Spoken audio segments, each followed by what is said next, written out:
Sejam bem-vindos ao canal aqui e vamos hoje debater o porquê muitas vezes as pessoas confundem o porquê o centroavante não rende tanto ou não faz tantos gols.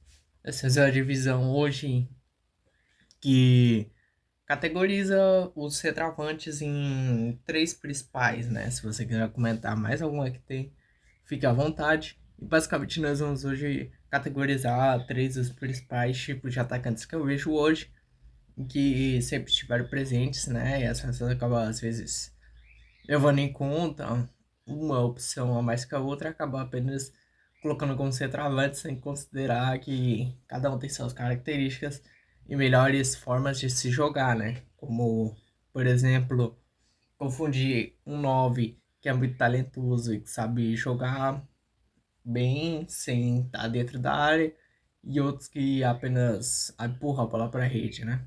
Temos essa diferença hoje. Vamos ver exatamente isso, explicando muito bem didaticamente como que funciona. E o primeiro que é o centroavante é basicamente o 9, o cara que vai fazer gols. Dentro deles, três. Eu considerei aqui várias quesitos. E o principal aqui é basicamente o que separa os três. Ambos fazem gol, ambos sabem jogar, mas tem categorias entre eles que ajudam muito a você ver o perfil de jogador que você quer. O primeiro é o 9 de área. Basicamente o cara que você jogou a bola nele, vai ser gol, rasteiro, aéreo. Ele vai sempre ganhar os duelos individuais, basicamente com jogou aéreo forte, cabeceando, finalizando. Mas o foco dele, principalmente desse centroavante de 9 de área, é o que? É o gol. Em quesito de finalização, ele vai ser o melhor da equipe.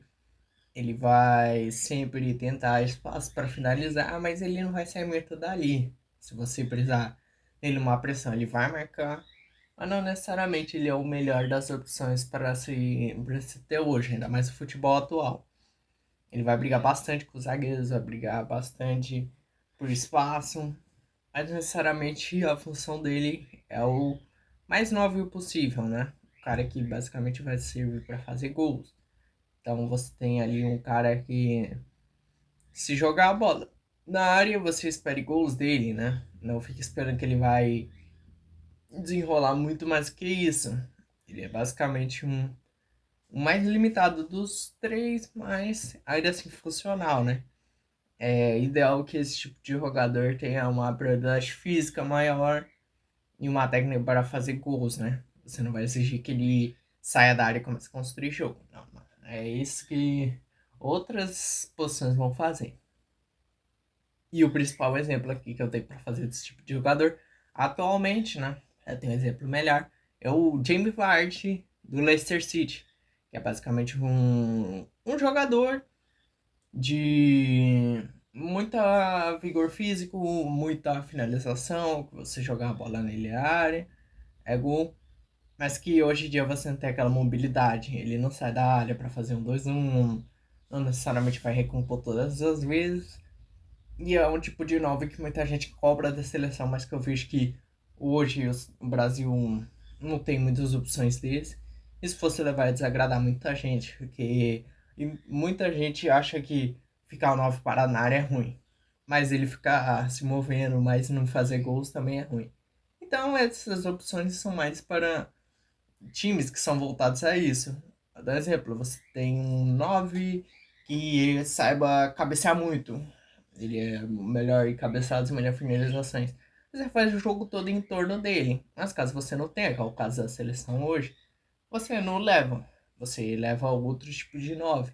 Você leva outras pessoas que vão ajudar.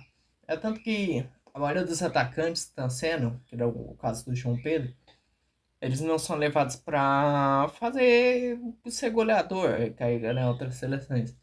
É a mesma coisa, você vê ontem o Julian Álvares, ele é um atacante, ele já não é mais centroavante. E é esse tipo de jogador que a gente poderia ter na seleção, que acaba não acontecendo. É a mesma coisa, em clubes, você vê hoje os principais fazedores de gols De repente são atacantes, não são centroavantes.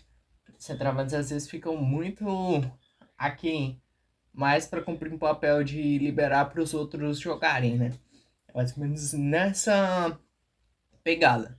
E basicamente o Jamie Vardy e outros jogadores assim já sabem disso. Eles vão passar muita parte do tempo sendo marcado e esperando a oportunidade. Quando chegar, você espera que ele finalize bem. Esse tipo de jogador hoje em dia, ele já meio que tá limitado a isso. Pode ser que em outros períodos ele tenha se dado melhor, tinha mais opções, mas hoje eu dificilmente vejo esse tipo de jogador. Inclusive os outros dois estilos tem bastante, mas não tem o suficiente aqui. Desse tipo de centroavante, você vai esperar que ele fique na área, em outros quesitos, tipo cair numa ponta, de repente voltar para o meio de campo. Ele não vai fazer muito bem isso, porque não é a técnica que você exige de um jogador que finalize. Vai ser de um atacante, vai ser de um meia, vai ser de um outro. Então, esse tipo de jogador vai estar limitado.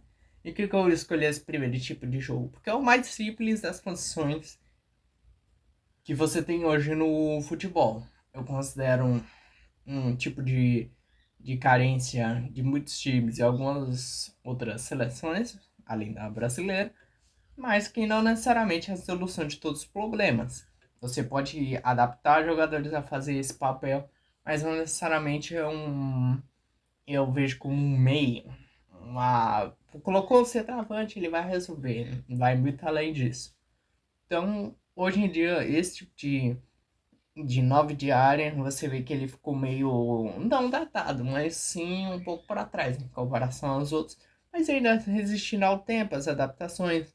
Vou dar um exemplo, quando o Haaland chegou no Manchester City, ele era visto como isso, ele desempenhou muito bem esse papel. Hoje em dia você já vê ele mais com um atacante que se desloca um pouco mais, até pela mudança de estilo do Guardiola. Você vê que hoje em dia os atacantes têm suas funções, e centroavantes também. Então ficou por isso mesmo. É uma mudança na própria posição que acabou afetando os outros. E dos outros demais estilos, nós vamos deixar para vídeos futuros.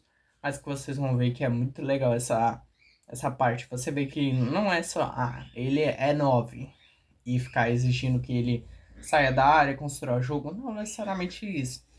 O 9 hoje, que eu vejo como um centroavante, esse 9 de área, eu vejo mais como alguém que você tem a garantia de finalizações, de gols. E os outros estilos vão ser algo parecido, mas com mais obrigações do que o esperado. Então, se hoje você espera isso da seleção, você vai ter que esperar um grande talento surgir. Nós temos outros talentos, mas que se encaixam em outras opções aqui de nós. Então, esse tipo de 9 eu vejo como algo muito aquém do que a gente precisa hoje no futebol, mas que tem sua função, tem suas valências, mas que hoje em dia você espera esse tipo de jogador no seu time, mas que não necessariamente ele seja o ponto principal. Senão vai ficar aquilo de passa a bola no cara, espera que ele vai fazer gol. Aí ele é fechado.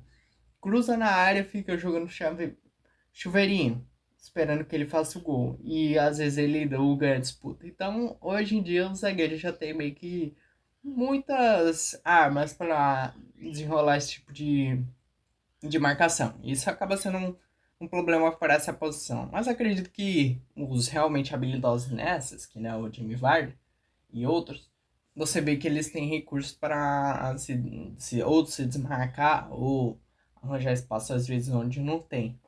Isso, uma posição que, por exemplo, se eu fosse técnico de muitos times, e até mesmo quando eu vou jogar um jogo de futebol no geral, eu opto por o atacante do que o centroavante. O centroavante é mais se tiver um time. Por exemplo, eu tenho o Füllkrug da Alemanha, digamos. Eu abri o meu jogo de futebol e por um acaso é ele que tem. Então eu não vou mexer muito nisso, eu vou deixar ele como centroavante. Não vou exigir, ou arranjar outra opção, ou não vou exigir que ele faça milagres de pegar uma bola de 30 metros e pegar isso e fazer uma corrida, uma jogada espetacular, deixar alguém na cara do gol, fazer um gol. Não, eu vou deixar ele, vou fazer o jogo em torno dele, fazer um pivô, alguma coisa do tipo. E vou tentar fazer o gol no máximo possível junto com ele ou então com outras peças do time, entendeu? O atacante, o centroavante, no caso, né? Mais especificamente centroavante, acabou ficando um pouquinho meio de lado no futebol moderno. Não significa que ele deixou de existir, significa que hoje ele precisa ter muito mais recursos e opções. E é justamente esse mais limitado que não necessariamente é o pior, mas que hoje em dia os times têm deixado cada vez mais gelado, né? Apesar de muita gente ainda gostar. Enfim, é isso que eu ia dizer nesse vídeo. Nós vamos ter mais dois tipos de centroavante que eu vou dizer aqui pra frente, que um é o habilidoso e o outro finalizador. Eu uso esses termos, mas se você quiser usar outros também não tem problema nenhum. E é basicamente isso.